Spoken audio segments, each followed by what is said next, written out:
Ayo berinvestasi akhirat, bangun rumahmu di surganya. Sempurnakanlah ibadah Anda dengan beramal jariah yang pahalanya tidak terputus hingga akhir kiamat.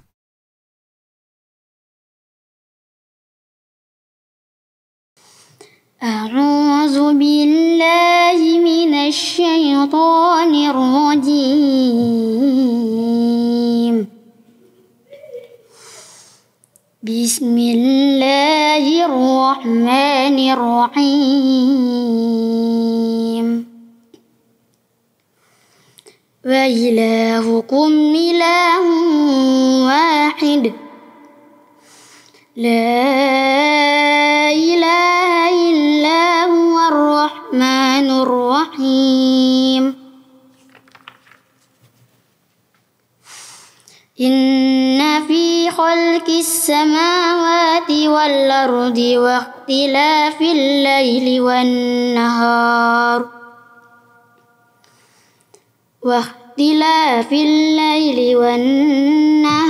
wal fulki allati tajri fil bahri bima yanfa'un nasa wa ma anzalallahu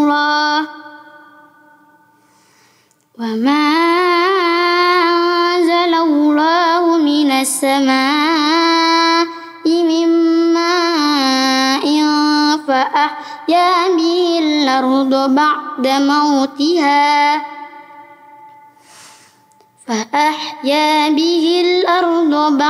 mautiha wa bassa fiha min kulli dabbah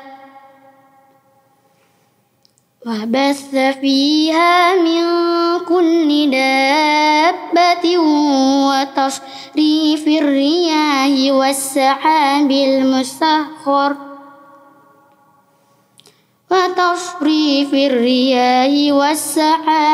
musakhkhar bainas samaa'i wal ardi la ayatin liqaumin yaqinun. Wa minan nasi man yattakhidhu min dunillahi andadan yuhibbunahum ka hubbillah wallazina amanu ashaddu hubban lillahi walau yaral ladzina zalamu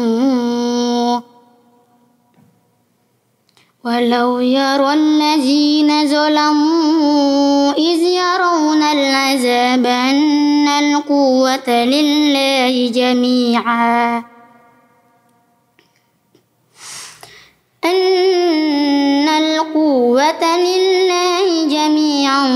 wa anna Allaha shadidul 'azab. Sadaqallahul azim. Bismillahirrahmanirrahim. Assalamualaikum warahmatullahi wabarakatuh.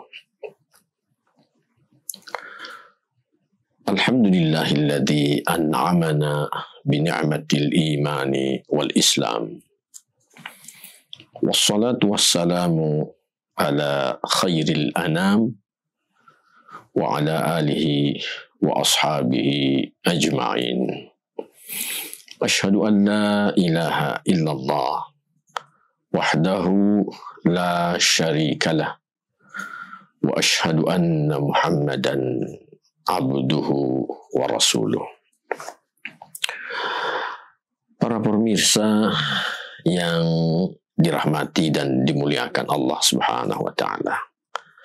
Alhamdulillah, Allah masih memberi kita kesehatan dan kekuatan menjalani rangkaian ibadah dalam bulan Ramadan ini.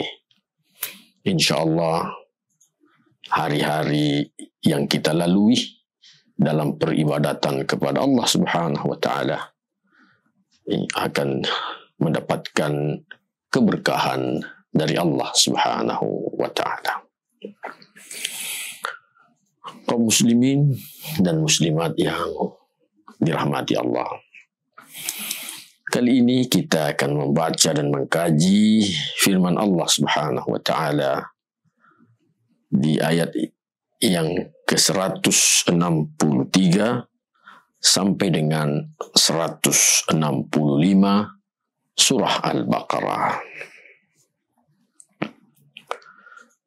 Di ayat yang ke-163 Allah Subhanahu wa taala berfirman, A'udzu billahi minasyaitonir rajim.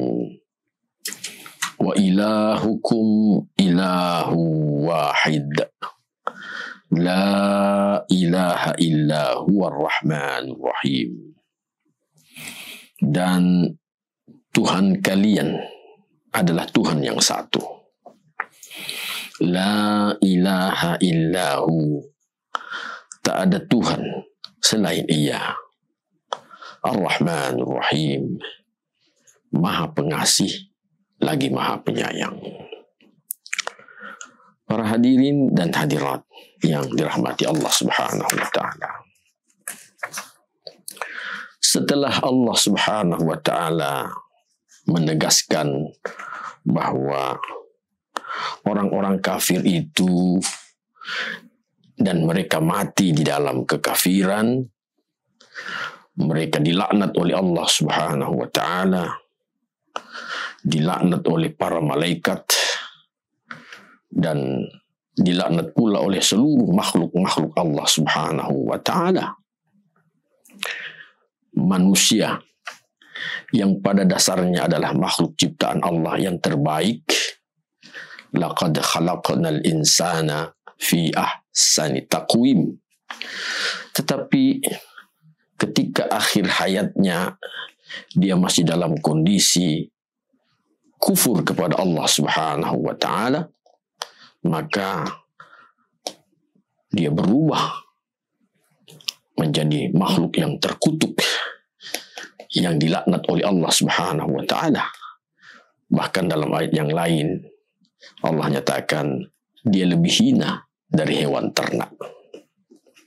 Setelah itu Allah ingin membangkitkan kesadaran manusia dengan pernyataan Allah, wa ilahukum ilahun wahid. Sembahan kalian, Tuhan kalian hanya satu. La ilaha illahu. Tak ada Tuhan, tak ada sembahan kecuali Dia, Allah Subhanahu wa taala. Ini tentu penegasan jamaah sekalian, karena beberapa ayat yang lain yang menjelaskan bahwa ada orang yang menjadikan hawa nafsunya sebagai ilahnya, sebagai panutannya, sebagai hal yang diperturutkan. Ada juga orang yang menjadikan apa yang dia cintai itu disamakan dengan cintanya kepada Allah Subhanahu wa taala. Allah nyatakan di dalam beberapa ayat, afara'aita man ittakhadha ilahahu hawa.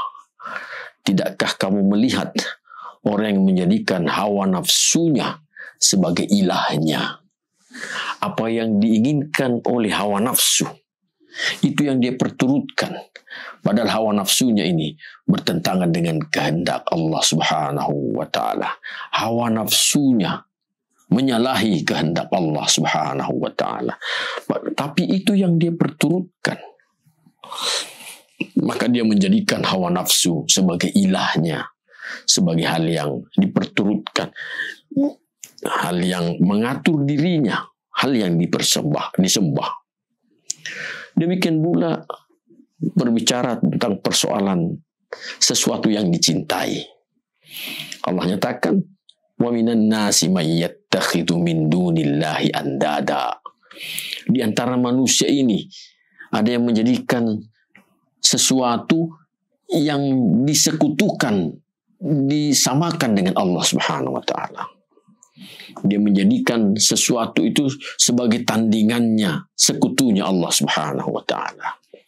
Yuhibbunahum kahubbillah. Disebabkan karena dia mencintai sesuatu itu sama dengan dia mencintai Allah Subhanahu wa taala. Walladzina amanu, adapun orang yang beriman, asyaddu hubban lillah, cintanya kepada Allah itu sangat keras, melebihi dari segala-galanya. Ayat ini, jamaah sekalian, di samping menjelaskan bahwa adanya orang-orang yang mempersekutukan Allah, adanya orang-orang yang menjadikan sesuatu sebagai tandingannya Allah Subhanahu wa taala, namun ayat juga ini secara implisit menyatakan bahwa Allah tidak pernah melarang kita mencintai sesuatu. Yang dilarang oleh Allah Subhanahu wa taala adalah menyamakan cinta kita terhadap sesuatu sama dengan kita mencintai Allah Subhanahu wa taala. Allah tidak pernah melarang kita mencintai harta kita. Allah tidak pernah melarang kita mencintai anak-anak kita. Allah tidak pernah melarang kita mencintai seseorang. Yang dilarang oleh Allah adalah mempersamakan cinta kita kepada Allah dengan mereka, sesuatu yang selain Allah. Orang yang beriman, cintanya kepada Allah melebihi dari segala sesuatu. Benar, kita sebagai orang yang beriman mencintai anak kita, tetapi cinta kita kepada Allah masih melebihi daripada kecintaan kita kepada anak kita. Buktinya bahwa kita selalu mengarahkan anak-anak kita dengan arahan-arahan atau pendidikan-pendidikan seperti yang diinginkan oleh Allah dan Rasul-Nya. Kita menjaga anak-anak kita agar tidak mengkonsumsi hal-hal yang diharamkan oleh Allah Subhanahu wa taala, karena memang itu dilarang oleh Allah Subhanahu wa taala. Kita menjaga anak-anak kita pendidikannya agar akidah dan ibadahnya tidak terkotori dengan pendidikan yang membuat dia menyimpang dari keridhaan Allah Subhanahu wa taala. Kita mencintai harta kita, tetapi kecintaan kita kepada Allah masih melebihi daripada cinta kita terhadap harta. Buktinya, kita masih memilah-milah dan memilih-milih mana harta yang haram dan mana harta yang halal. Penghasilan yang kita dapat yang halal kita nikmati, meskipun juga kita menjalankan perintah Allah yang lain, yaitu berinfak, bersedekah. Sebaliknya, harta yang haram, sekalipun itu menggiurkan, orang yang beriman pasti menolaknya. Pasti menolaknya. Karena dilarang oleh Allah Subhanahu wa ta'ala mengambil harta yang haram itu. Yang haram ini tentu tidak bisa dibersihkan dengan infak sedekah, tidak bisa. Jadi jamaah yang dirahmati Allah, ini mesti menjadi kepedulian serius kita. Wa ilahukum ilahun wahid. Ilah kalian, Tuhan kalian, sembahan kalian adalah sembahan yang satu. La ilaha illahu. Tak ada Tuhan, tak ada sembahan kecuali Dia, Allah Subhanahu wa ta'ala. Ar-Rahmanur Rahim. Allah Maha Pengasih. Allah Maha Penyayang. Kaum muslimin yang dirahmati Allah. Kalau kalimat ini tertancap erat di dalam hati kita, keimanan kita, dan kalimat ini pula yang kita ucapkan menjelang akhir hayat kita, maka sungguh beruntunglah orang yang seperti itu. Rasulullah SAW beliau menyatakan, "Man kana akhiru kalamihi la ilaha illallah dakhalal jannah." Siapa orang yang di akhir ucapannya dia mengucapkan la ilaha illallah, dakhalal jannah, dia masuk surga. Akhir ucapan itu ialah ketika dia menjelang sakratul mautnya, menjelang nyawa ini lepas dari tubuhnya, dia menyempatkan dan menyanggupkan diri untuk mengucapkan la ilaha illallah, maka jaminannya Rasulullah, dakhalal jannah, dia masuk surga. Kaum muslimin dan muslimat yang dirahmati Allah Subhanahu wa taala. Selanjutnya pada ayat yang ke-164 Allah Subhanahu wa taala berfirman, inna fi khalqis samawati wal ard wa ikhtilafil laili wan nahar wal fulki allati tajri fil bahri bima yanfa'un nas wa ma anzalallahu minas samai mimma fa ahya bihil arda ba'da mautiha wa batha fiha min kulli dabbah wa tasrifir riyahi was sahabil musakhkhari bainas samai wal ard la ayatin liqaumi yaqilun. Sesungguhnya pada penciptaan langit dan bumi, pergantian malam dan siang, dan bahtera, kapal yang berlayar di lautan, bima yanfa'un nas, dengan membawa hal yang bermanfaat bagi manusia, wa ma anzalallahu minas sama, dan apa yang Allah turunkan dari langit, mimma'in, berupa air, fa ahya bihil arda ba'da mautiha, maka dengan air itu, turunnya air itu, Allah menghidupkan bumi ini sesudah matinya. Wa batha fiha min kulli dabbah, dan Allah sebarkan di dalam bumi ini segala sesuatu binatang yang melata. Wa tasrifir riyahi was sahabil musakhkhari bainas samai wal ard, dan peredaran udara, angin, dan juga awan yang terhampar antara langit dan bumi, la ayatin liqaumi yaqilun, benar-benar semua itu menjadi ayat-ayat Allah, liqaumi yaqilun, bagi kaum yang berakal. Kaum muslimin yang dirahmati Allah, inilah di antaranya ayat-ayat kauniyah, ayat-ayat Allah Subhanahu wa taala yang bersifat semesta, ciptaan Allah Subhanahu wa taala. Jadi ayat Allah itu, kaum muslimin, terbagi dua. Ada ayat qauliyah, firman Allah Subhanahu wa taala, yaitu Al-Quran, dan juga hadis Rasulullah sallallahu alaihi wasallam. Mengapa saya katakan hadis juga termasuk ayat qauliyah? Karena adanya firman Allah yang menyatakan, wa ma yantiqu 'anil hawa in huwa illa wahyun yuha. Tidaklah Muhammad itu bertutur kata menurut hawa nafsu pribadi beliau, melainkan wahyu dari Allah Subhanahu wa taala. Jadi ucapan Rasulullah, benar ucapan itu terlontar dari mulut Rasulullah sallallahu alaihi wasallam. Tapi Quran ini menyatakan bahwa dia adalah bimbingan, petunjuk dari Allah Subhanahu wa taala.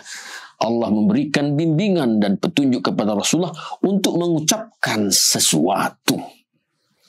Itu pula sehingga Rasulullah menyatakan, kutinggalkan kepada kalian dua perkara, yang jika kalian berpegang teguh kepada dua perkara itu, kalian tidak akan tersesat selama-lamanya. Kedua perkara yang ditinggalkan oleh Rasulullah adalah Quran dan hadis Rasulullah sallallahu alaihi wasallam. Ayat qauliyah. Yang kedua, jemaah sekalian, adalah ayat-ayat kauniyah. Ayat-ayat Allah tentang alam semesta. Yang menunjukkan tentu adalah kebesaran Allah subhanahu wa ta'ala. Ini diantaranya ayat-ayat kauniyah.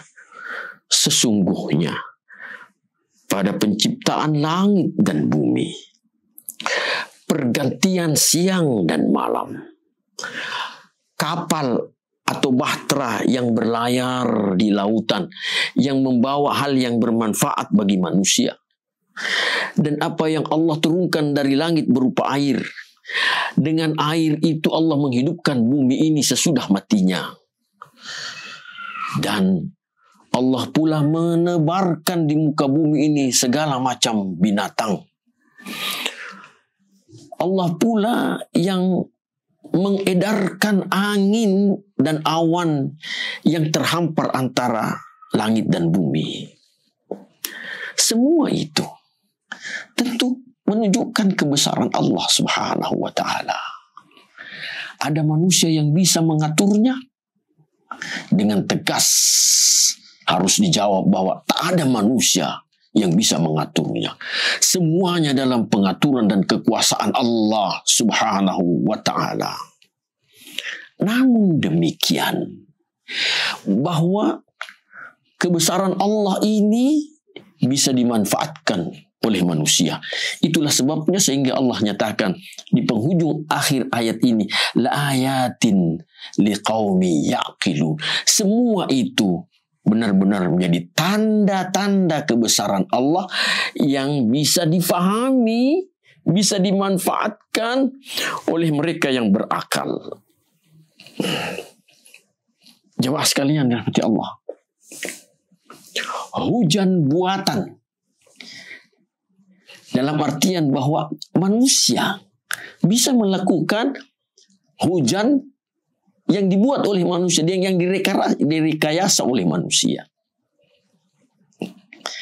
Meskipun beberapa kejadian bahwa sekalipun usaha manusia bersungguh-sungguh melakukan hujan buatan, tapi kalau Allah yang Maha Kuasa berkehendak tidak terjadi atau dialihkan ke tempat yang lain, bukan yang diinginkan oleh manusia, maka manusia sendiri tidak mampu untuk menahan kekuasaan Allah subhanahu wa ta'ala. Selanjutnya, udara atau angin bisa dimanfaatkan oleh manusia. Kita tentu pernah melihat adanya kincir angin raksasa, di mana dari kincir angin raksasa ini bisa dimanfaatkan yang menghasilkan aliran listrik. Kemudian persoalan kapal yang beredar, yang berlayar di lautan, tentu dengan aneka macam tipe, model kapal itu. Dahulu tentu masih sangat sederhana, tapi seiring perkembangan zaman, maka kapal-kapal buatan manusia itu semakin canggih. Semakin canggih. Bahkan dengan izin Allah subhanahu wa ta'ala, tentu Allah memberikan pengetahuan kepada orang-orang tertentu sehingga mereka bisa membuat kapal selam. Kapal selam yang dia itu beroperasi di bawah lautan. Jemaah yang dirahmati Allah, berkaitan dengan ayat-ayat kauniyah tadi, maka ada beberapa petunjuk Rasulullah sallallahu alaihi wasallam. Yang pertama tentang peredaran angin. Tentu angin yang beredar yang kita rasakan, ada angin yang sejuk, sepoi-sepoi, tetapi ada juga angin yang kencang. Secara umum Rasulullah SAW melarang kita untuk mencerca angin. Kalau sekiranya angin yang kita rasakan itu angin yang tidak seperti yang kita inginkan, angin kencang, katakanlah angin kencang, Sekalipun itu angin kencang, tetap tidak boleh dicerca. Sesuai dengan petunjuk Rasulullah sallallahu alaihi wasallam. Hadis dari Abi Hurairah radhiyallahu anhu, qala Rasulullah sallallahu alaihi wasallam. Rasulullah bersabda, la tasubbur riha. Jangan kalian mencerca angin. Fa innaha min rauhillahi ta'ti birrahmati wal azab. Karena angin itu bisa mendatangkan manfaat, bisa juga mendatangkan azab. Walakin salullaha min khairiha. Yang Rasulullah perintahkan adalah mintalah kepada Allah Subhanahu wa taala kebaikan dari angin yang Allah edarkan itu. Wa ta'awwadu billahi min syarriha. Yang kedua, minta perlindungan kepada Allah Subhanahu wa taala dari keburukan dampak dari angin itu. Sekali lagi, tak boleh Rasulullah melarang kita untuk mencerca angin.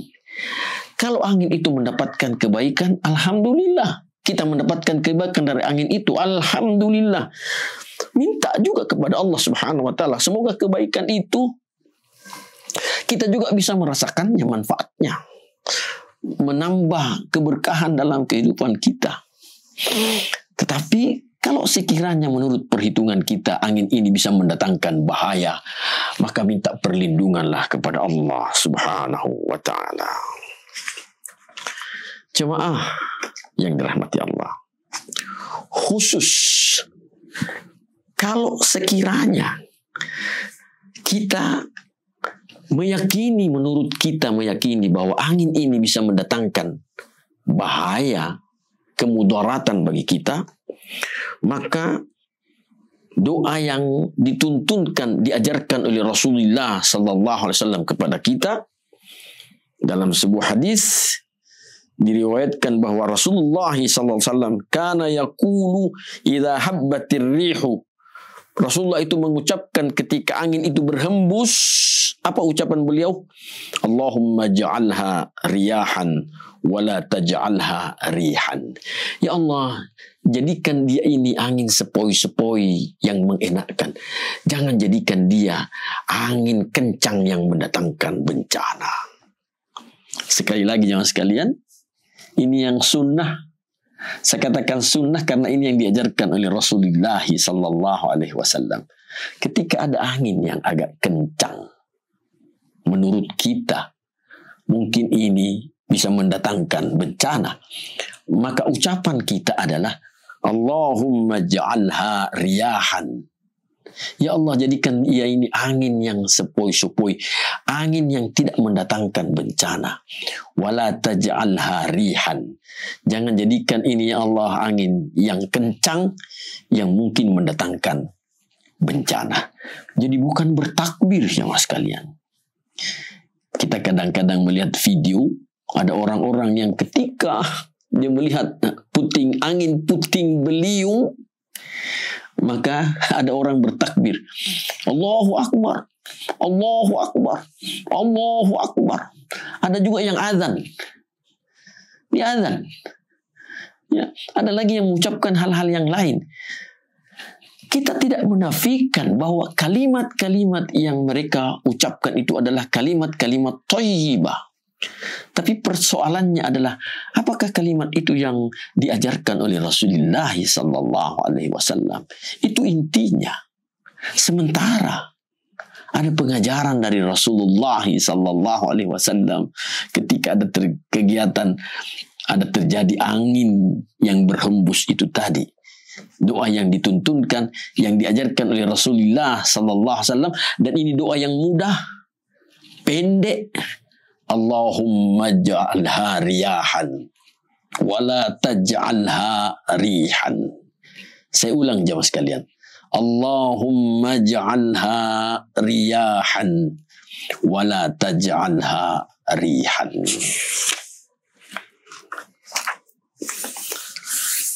Selanjutnya jemaah sekalian yang dirahmati Allah, berkaitan dengan persoalan as-sahab al-musakhkhar bainas sama'i wal ard. awan yang terhampar antara langit dan bumi. Awan ini tentu pada kenyataannya kita bisa mendapati ada awan yang mengandung air. Mengandung air. Itulah mendung. Itulah mendung. Semakin tebal mendung itu, maka menurut kita, maka kemungkinan hujannya juga akan semakin lebat. Kalau mendung semakin tebal ini kemudian diiringi angin yang kencang, artinya akan ada kemungkinan turun hujan yang lebat diiringi dengan hembusan angin yang kencang. Sekali lagi, tidak boleh kita menghina, kita mencerca. Ya. Ada pengajaran yang lain yang dijelaskan oleh Rasulullah SAW. Kalau tadi berkaitan dengan persoalan rih, angin, ya, Rasulullah mengajarkan kepada kita, Allahumma ja'alha riyahan wa la taj'alha rihan. Maka khusus tentang as-sahab, awan ini, maka Rasulullah mengajarkan kepada kita, di sini dijelaskan dari Aisyah radhiyallahu anha, anna Nabiy sallallahu alaihi wasallam kana idza ra'a sahaban muqabila, bahwasanya Rasulullah SAW ketika beliau melihat ada awan yang bakal datang, beliau berkata, beliau bersabda, tentu beliau berdoa, Allahumma inna na'udzubika min syarri ma ursila bih. Saya ulang jemaah sekalian, ucapan beliau ketika beliau melihat awan akan datang, tentu awan yang mengandung hujan tadi, mendung, awan mendung. Ucapan beliau, Allahumma inna na'udzubika min syarri ma ursila bihi.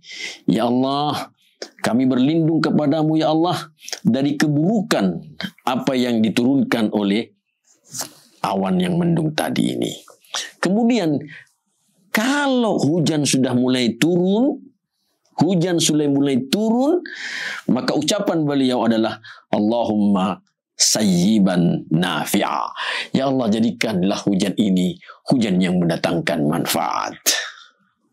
Jemaah sekalian, begitu indahnya agama kita ini. Rasulullah banyak mengajarkan kepada kita untuk senantiasa mengingat Allah Subhanahu wa ta'ala. Ya, sebab dengan seringnya kita mengingat Allah, maka tentu Allah pun juga akan sering mengingat kita. Fadhkuruni adzkurukum. Ingat aku, kata Allah, aku pun juga akan ingat kamu. Kemudian tentu sebagai orang yang selalu ingin dekat dengan Allah Subhanahu wa ta'ala, senantiasa kita memunajatkan doa kepada Allah Subhanahu wa ta'ala agar Allah senantiasa memberikan manfaat kepada kita dari apa yang Allah ciptakan itu. Kita bermohon kepada Allah Subhanahu wa ta'ala agar Allah menghindarkan kita dari bahaya dari apa yang Allah ciptakan itu. Allah menciptakan mendung. Kita bermohon kepada Allah agar mendung ini menurunkan hujan yang bermanfaat bagi kita, bukan hujan bencana. Allahumma sayyiban nafi'a. Ya Allah, jadikanlah hujan ini hujan yang mendatangkan manfaat. Kaum muslimin yang dirahmati Allah, selanjutnya berkaitan dengan larangan Rasulullah SAW untuk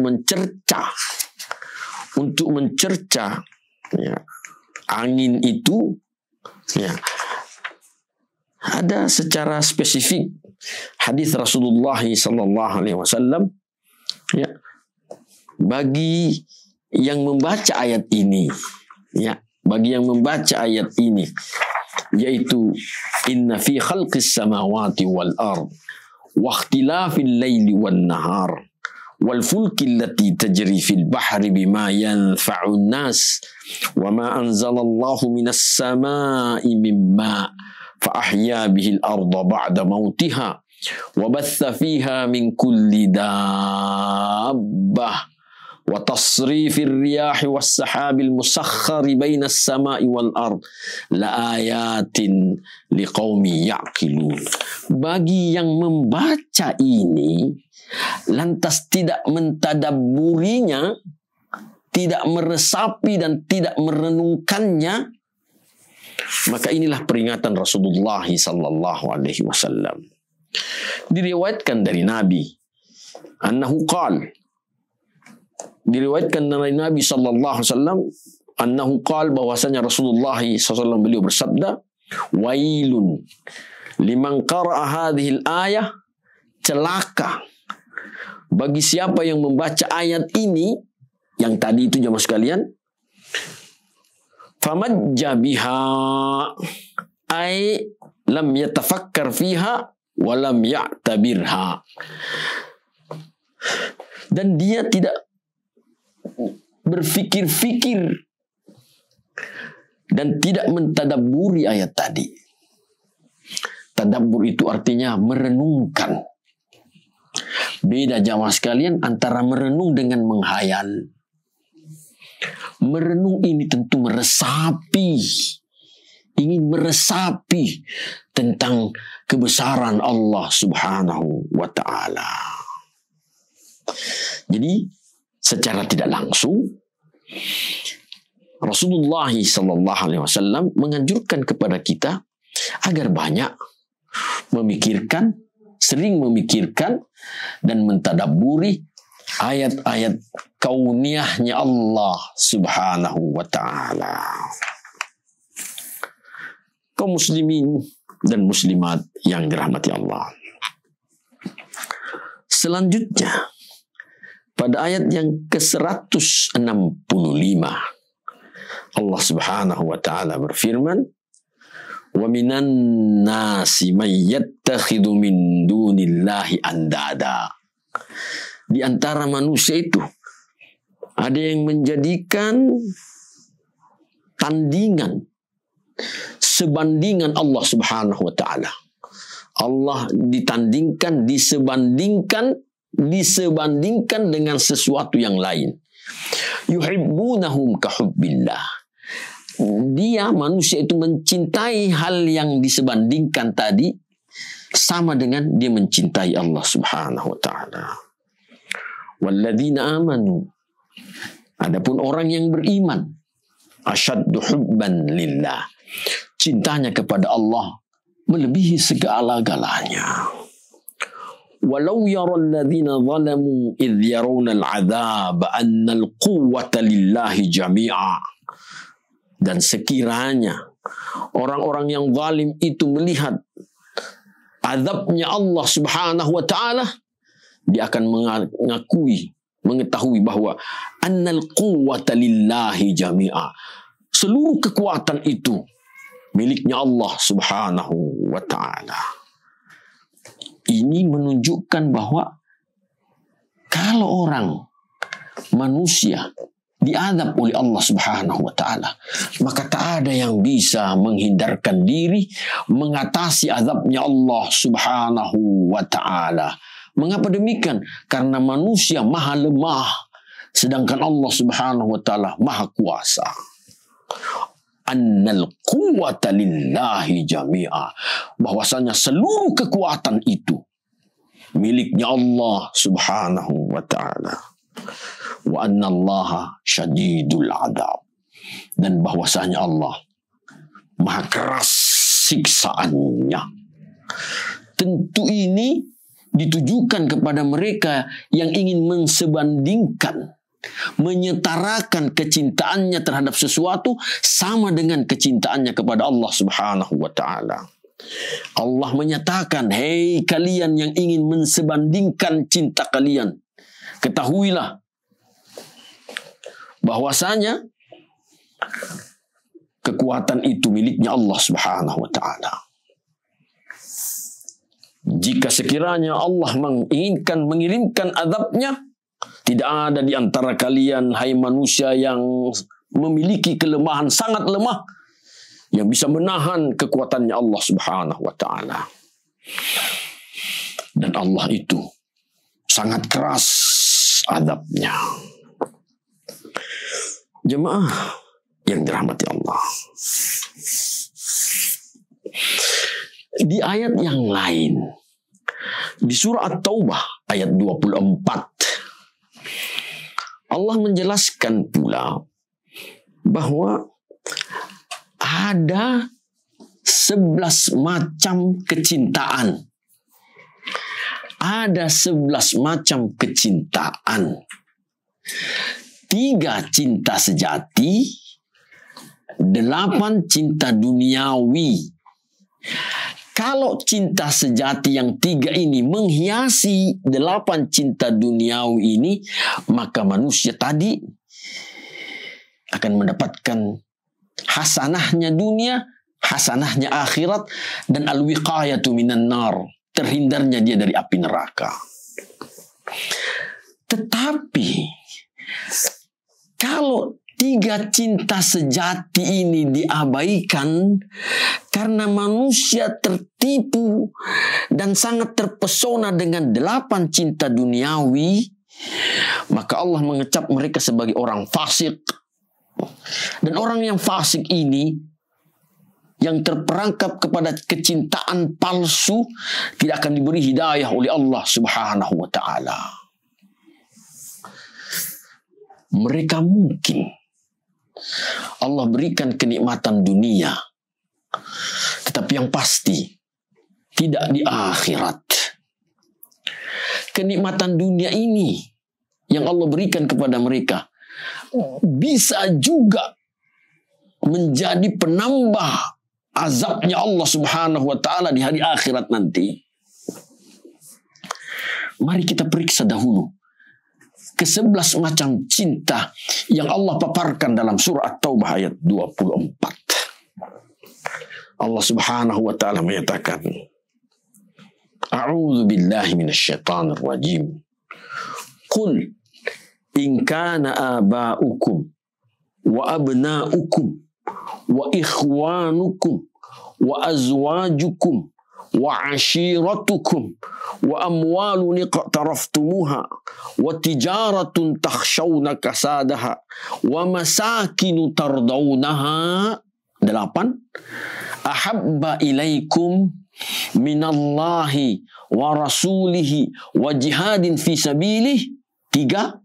Fatarabbasu hatta ya'tiyallahu bi amrih wallahu la yahdil qaumal fasiqin. Katakan, hai Muhammad, beritahu mereka, in kana aba'ukum, jika sekiranya 1. bapak-bapak kalian, 2. wa abna'ukum, anak-anak kalian, 3. wa ikhwanukum, saudara-saudara kalian, yang keempat, wa azwajukum, istri-istri kalian atau pasangan-pasangan hidup kalian, yang kelima, wa ashiratukum, sanak famili kalian, yang keenam, wa amwalun iqtaraftumuha, harta benda yang kalian berusaha bersungguh-sungguh berjuang untuk mendapatkannya, yang ketujuh, wa tijaratun takhshawna kasadaha, perdagangan yang kalian takuti kerugiannya, yang kedelapan, wa masakinu tardawnaha, tempat tinggal, rumah yang kalian sangat senangi. 8 itu, ahabba ilaikum, lebih kamu cintai, minallahi wa rasulihi wa jihadin fi sabili, melebihi kecintaanmu kepada Allah, Rasulnya, dan untuk perjuangan di jalan Allah Subhanahu wa ta'ala. Fatarabbasu, siap-siapkah kalian, hatta ya'tiyallahu bi amri, sampai Allah mendatangkan bencananya. Wallahu la yahdil qaumal fasiqin, Allah tidak memberi hidayah kaum yang fasik. Jemaah yang dirahmati Allah, yang namanya fasik tentu orang yang meyakini kebenaran firman Allah, tetapi realisasinya tidak seperti hal yang diyakini. Fasik, semakin besar kadar kefasikan seseorang, maka bisa mengantarkannya kepada kekufuran kepada Allah Subhanahu wa ta'ala. Karenanya diakui bahwa setiap orang yang beriman memang punya potensi kefasikan. Setiap orang yang beriman punya potensi kefasikan. Tetapi Allah Subhanahu wa ta'ala mewanti keras agar potensi kefasikan ini jangan dipelihara dan jangan dikembangkan. Harus dihilangkan. Kenapa? Karena mengabaikan perkembangan kefasikan membahayakan keimanan seseorang. Jemaah yang dirahmati Allah, kalau kita sedikit menyimak firman Allah di surat Al-Hujurat, di antaranya Allah nyatakan, Ya ayyuhalladzina amanu, in ja'akum fasiqun binaba'in fatabayyanu an tusibu qauman bijahalah fatusbihu ala ma fa'altum nadimin. Hai orang beriman, kalau sekiranya datang kepadamu seorang fasik yang membawa berita, menyampaikan berita, fatabayyanu, maka cross check, cari tahu kebenaran berita itu. Sebab kalau tidak, kalian akan menyesal. Asbabun nuzul dari ayat ini adalah ada seorang sahabat Rasulullah yang diutus oleh Rasulullah untuk mengambil zakatnya penduduk di suatu kampung. Tetapi di tengah perjalanan, iblis merubah wujud jadi manusia dan menahan sahabat Rasulullah ini. Di tengah perjalanan sahabat Rasulullah ini yang ingin menuju ke kampung itu, di tengah perjalanan ditahan oleh iblis. Iblis berkata, "Hei, wahai Anda, berhentilah. Jangan terus masuk ke kampung itu. Karena penduduk kampung itu sedang berkumpul ingin mencelakakan engkau." Sahabat tadi ini tidak tabayun, tidak cross check. Dia langsung pulang menjumpai Rasulullah sallallahu alaihi wasallam. Rasul heran. Bagaimana dengan pertemuanmu dengan penduduk kampung itu seperti yang diamanahkan? Sahabat tadi menyatakan, "Ya Rasulullah, saya tidak sempat memasuki kampung itu karena ada berita bahwa orang kampung itu lagi berkumpul untuk mencelakakan saya." Mendengar informasi Rasulullah dari sahabat tadi ini, mendengarkan informasi dari sahabat tadi, Rasulullah sallallahu alaihi wasallam mengutus utusan ke kampung itu untuk mencari tahu, memperjelas apakah ucapan sahabat ini benar. Diutus rombongan ke sana. Sesampainya rombongan utusan Rasulullah ke sana, dan mereka menanyakan, apakah kalian berkumpul guna mencelakakan sahabat utusan Rasulullah ini? Penduduk kampung itu menyatakan, tidak sepenuhnya benar. Kami memang berkumpul untuk menyambut utusan Rasulullah sallallahu alaihi wasallam. Sebab dengan memuliakan utusan Rasulullah sama dengan memuliakan Rasulullah sallallahu alaihi wasallam. Peristiwa inilah yang diabadikan oleh Allah dalam Al-Quran. Ya ayyuhalladzina amanu in ja'akum fasiqum binaba'in fatabayyanu. Artinya jemaah sekalian, sahabat Rasul saja masih dinyatakan oleh Allah in ja'akum fasiqun. Ada potensi kefasikan. Tetapi tentu sahabat Rasulullah adalah generasi yang terbaik yang hidup sezaman dengan Rasulullah sallallahu alaihi wasallam. Kita Tidak menutup kemungkinan. Ada bibit-bibit kefasikan pada diri kita. Ada potensi kefasikan. Tetapi dengan keimanan kepada Allah Subhanahu wa ta'ala, selalu berusaha kita untuk mentazkiyah diri kita, maka kita tidak menambah kadar kefasikan tadi. Kita berusaha untuk senantiasa memperkecil kefasikan-kefasikan itu, tentu dengan cara mengamalkan syariat Islam. Perintah Allah Subhanahu wa ta'ala, menjauhkan diri kita dari yang dilarang oleh Allah Subhanahu wa ta'ala. Kaum muslimin, muslimat yang dirahmati Allah. Ibadah yang kita lakukan dalam Ramadan tentu secara keseluruhannya menambah hal-hal yang positif pada diri kita. Ketakwaan kita kepada Allah semakin bagus. Hablum minan nas, hubungan kita dengan sesama manusia semakin bagus. Tentu di lain sisi semakin mengurangi kemaksiatan kita kepada Allah dan kemaksiatan kita, kesalahan kita terhadap sesama manusia.